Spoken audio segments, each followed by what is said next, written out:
Hi, this is Matt Hutchison here with Texas Tech Recreational Sports. I'm an Assistant Director of Aquatics, and today's RecSports2U segment will be on First Aid Fridays, like we've been doing the last 2 Fridays now.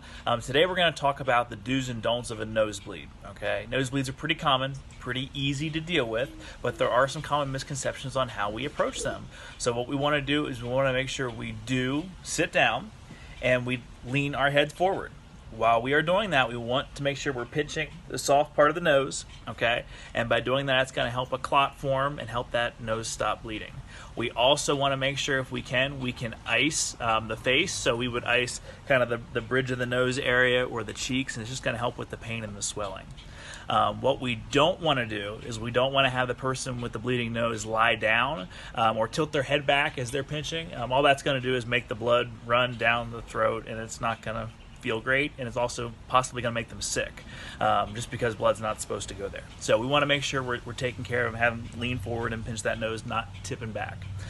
We also want to make sure that once we have started to clot, where that nose is bleeding, we don't want to have that person blow their nose or even gross pick their nose. It might be tempting because it's kind of itchy. You feel like all that dried blood, but leave it there. It's doing its job.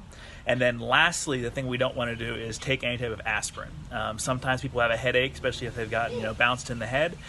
We want to make sure that we want to make sure we stay away from aspirin because it can actually thin the blood and make it harder to clot. So all those things, nosebleeds are pretty common and pretty easy to manage. So that's your advice for today. We'll see you next week.